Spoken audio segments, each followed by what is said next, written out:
もしあなたの好きな有名人が殺人を犯していたら、遡ることおよそ5年前の2017年6月、タイが今回の舞台、ある女性の SNS が更新され、国民は歓喜に沸きました。この女性はインフルエンサーとして人気急上昇中のプリーヤヌッチ・ノンワンチャイ。プリーヤヌッチの影響力は絶大で、彼女が身につけていた服は即完売、オリジナルグッズまで売り出されるほどでした。プリーヤヌッチは芸能人でも何でもない一般人女性。そんな彼女がこれほど注目を浴びるようになったきっかけは何だったのでしょうか。実はプリーヤヌッチはタイ国内で連日報道を賑わせていた逃亡中の殺人犯だったんです。殺人犯として報道されたことをきっかけにインフルエンサーとなった女性。なぜ彼女はそこまでの人気を集めたのか。そこには国民の間で巻き起こった歪んだ認知の暴走があったんです。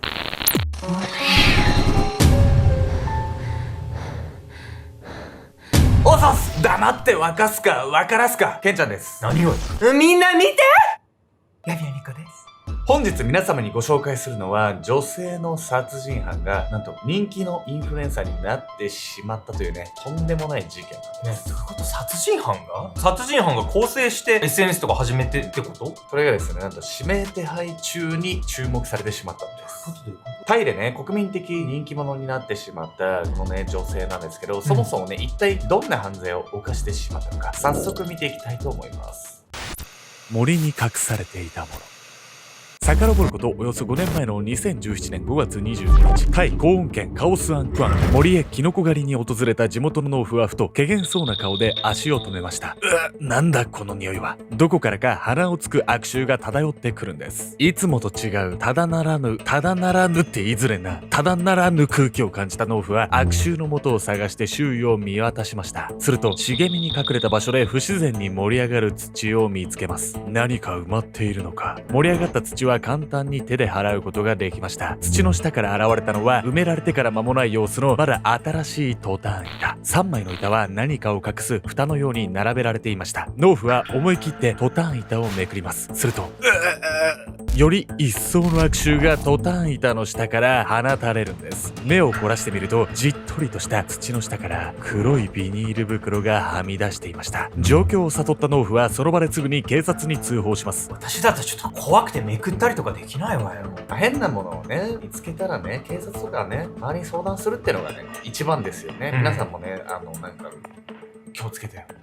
トタン板の下には浅い穴が掘られており、バケツに入れられた2つのゴミ袋がありました。そのゴミ袋の中に入っていたのは、2つに切断された人間の遺体だったんです。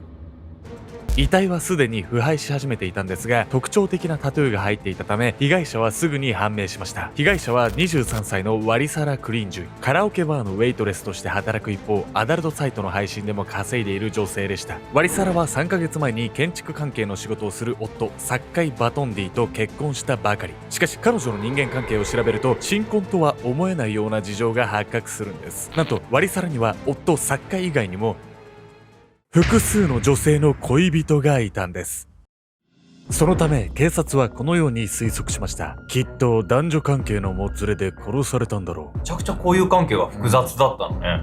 そんな中でね、早速容疑者となる人物が出てきたんです。ワリサラがアダルト関係の仕事をしていたことも、女性の恋人が複数人いたことも知らず、ただただショックを受ける夫サッカイ。彼にも当然容疑がかけられたんですが、サッカイは犯人ではありませんでした。そしてなんとワリサラの恋人だった女性たちの中にも犯人らしき人物は見当たらなかったんです。夫や恋人が全員関係ないとなると、犯人は一体誰なんだ。捜査は白紙に戻ったかと思われました。しかしこの後、警察に有力な情報が入ります。被害者ワリサラが働いていたカラオケバーの同僚女性が事件当日から行方不明になっているというんです。その女性の名はプリーヤヌッチ・ノンワンチャイ、25歳。彼女もまたカラオケバーの仕事をしながらアダルトサイトの配信でも収入を得ていました。そしてワリサラの遺体が見つかる2日前の深夜、プリーヤヌッチはワリサラと一緒に車に乗り込むところを目撃されていたんです。事件当日から行方不明になってめちゃくちゃ怪しいじゃない。そうですよね。案の定ね、彼女は逃亡のために行方をくらましていたんです。さらにこの後ですね、ある行動をとったことでタイ国民の注目を一気に集めることになるんです。注目を浴びる殺人犯。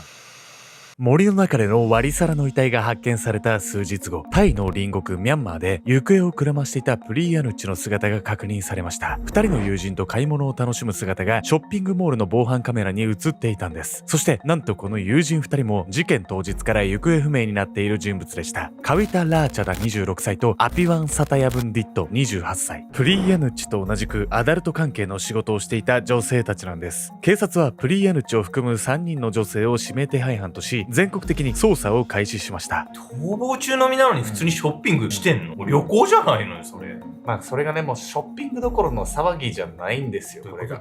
プリーヤヌッチは自身が指名手配されていることを知っていました。しかし彼女はここから指名手配犯とは思えないような行動を起こします。プリーヤヌッチはなんと逃亡生活の様子を SNS に投稿。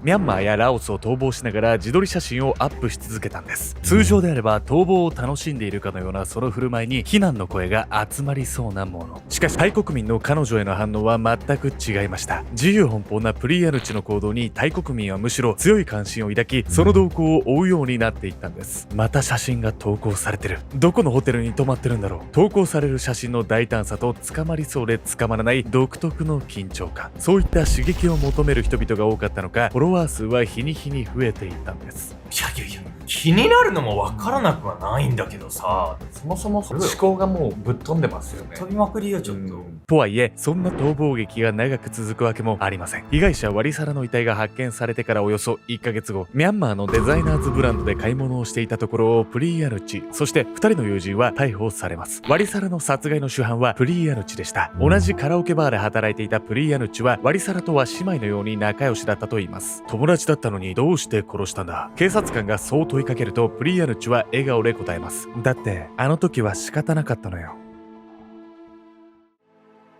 ねえ、割のいい仕事があるの。紹介してあげるから一緒に来なさいよ。2017年5月23日の深夜、カラオケバーの仕事を終えたプリーヤヌッチは同僚のワリサラに声をかけた。車の後部座席に乗り込むプリーヤヌッチとワリサラ。運転席には友人のカウィタが座っている。しかし、車が発車しても友人同士で走っているとは思えないほど車内は静まり返っていた。そしてしばらく走ったところで突然プリーヤヌッチが口を開く。あんた、私の彼氏を警察に言ったでしょ。プリーヤヌッチの恋人はちょうど1年前に麻薬の売買で警察に捕まっていた。彼のことを警察に密告したのがワリサラだったというのだ。ワリサラは鼻で笑いながらこう言った。ああ、あの男のことね。もしかして本気だった？確かにあんたにはああいう底辺の男がお似合いよね。見下すような態度のワリサラにプリーヤヌッチは声を荒げている。なんだって？もう一度言ってみな。狭い車内で激しい揉み合いが始まった。理性を失ったプリーヤヌッチは叫ぶ。殺してやる！するとワリサラはこう答えた。それはこっちのセリフよ。激高したプリーヤヌッチは手元にあったビニール袋をワリサラの頭にかぶせ、力いっぱい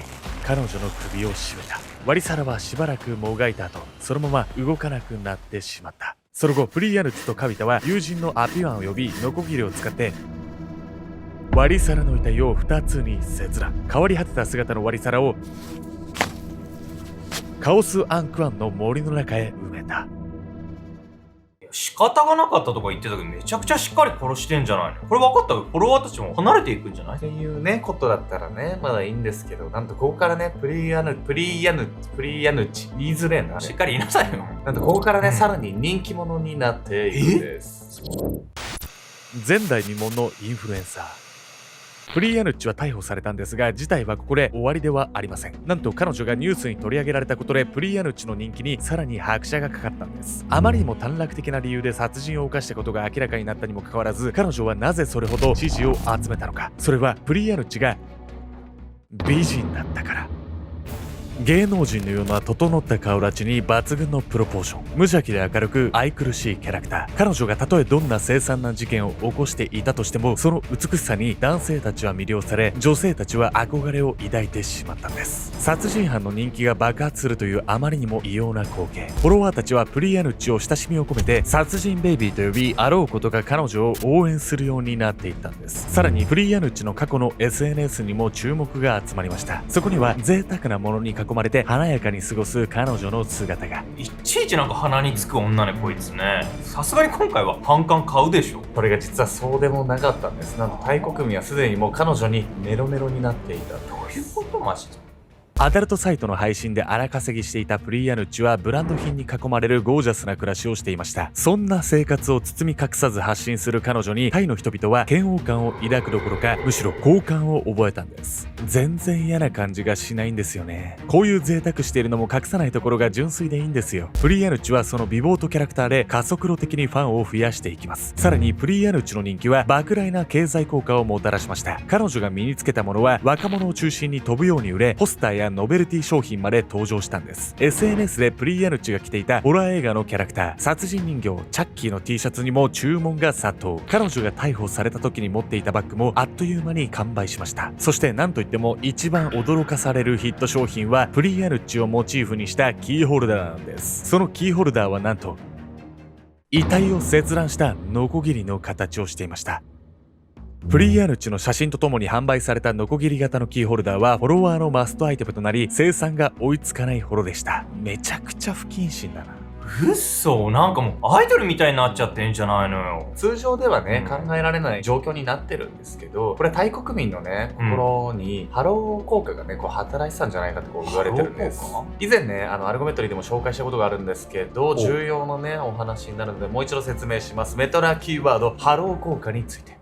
ハロー効果とは、ある対象を評価するときに一部分の特徴に引きずられて、その対象すべての評価を歪めてしまう現象のことを言います。対象のいい特徴が目立っているときは、その対象に関するすべてのことがよく見え、逆に悪い特徴が目立っていれば、すべてのことが悪く見えるといったことが起こるんです。実際に美人やイケメンなど見た目がいいとされる人は、それだけで信頼に値する人物だと評価されたり、仕事ができる人だろうと思われるといった効果があります。また、それに関連する事柄として、他の研究においても見た目が魅力的だというだけで、その人の間違いが見逃されやすくなったり、失敗を責められにくくなるといった結果が報告されているんです。同じようにプリヤヌッチにメロメロになったタイ国民たちは、彼女の美人という側面に引きずられ、殺人犯の要素が気にならない状態にあったのではないかと考えられます。こういう心理があることはわかるんだけど、殺された女性とかさ、その遺族とか納得できるわけないじゃないの。それだからといってノコギリのキーホルダーとか不謹慎すぎるよね。そしてね、このハロー効果っていうのは次第にある期間にも影響を及ぼしていって、とんでもない展開になっているんです。前代未聞の待遇。異様な事態が発生していたものの、無事に逮捕されたプリヤヌッチら3人。そして留置所で彼女たちを待っていたのは前代未聞の待遇でした。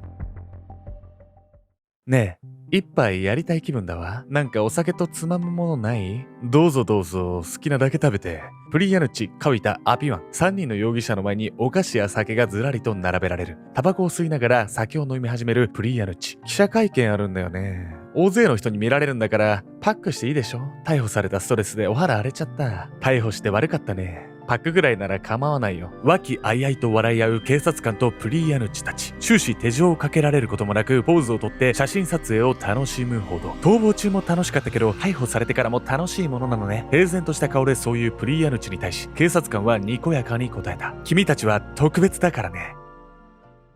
はぁ？ふざけんじゃないわよ。何よこれ。警察もバカ。でもね、やっぱりね、悪いことしたらね、バレるんですよ、最後。皆さん、バレますよ。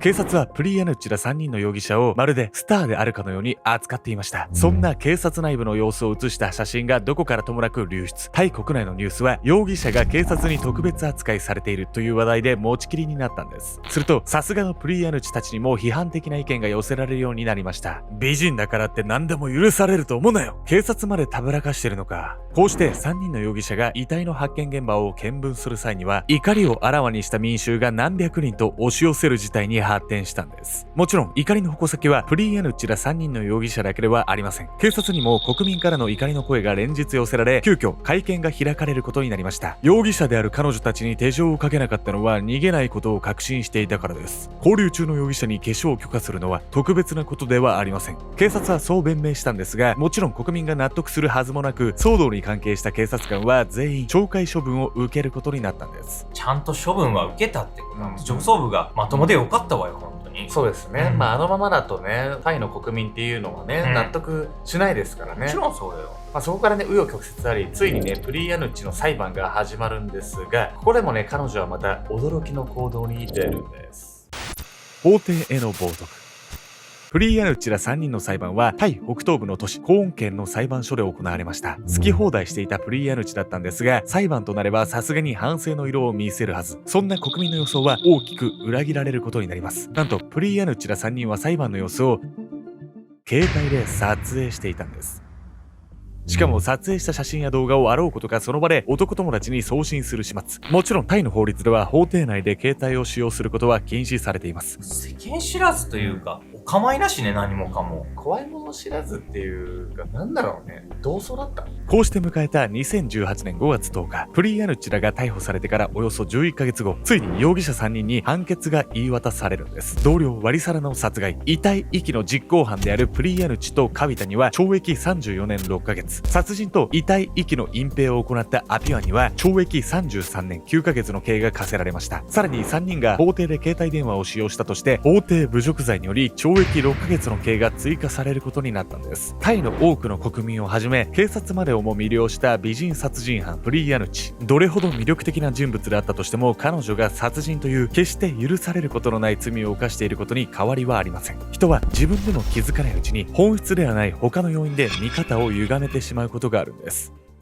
おざす。皆さんね、いつもアルゴメトリーご視聴くださってね、ありがとうございます。アルゴメトリーとね、ミッドナイトムーンね、我々ね、こう、コツコツ日々ね、ヒーヒー言いながらもこう、楽しんでね、やってるんですけど、ちょっとね、今後新しいチャンネルだったりとかを増やしていく中で、ちょっとさすがに僕らだけだとね、限界があるなというところで、VTuber だったり、ちょっと新しい挑戦をね、していこうかなっていう中で、もし皆さんの中に少しでもご興味があればですね、ちょっとぜひね、正社員としてね、ご応募いただければなと思っていてですね、固定コメントだったり、概要欄にね、詳細を書いているので、ちょっとでもね、興味あれば、もし僕らとね、同じ志のもと、一緒にね、未来をね、こう描ける方がいれば、ぜひ応募してください。心からお待ちしております。何よりいつもご視聴いただき、ありがとうございます。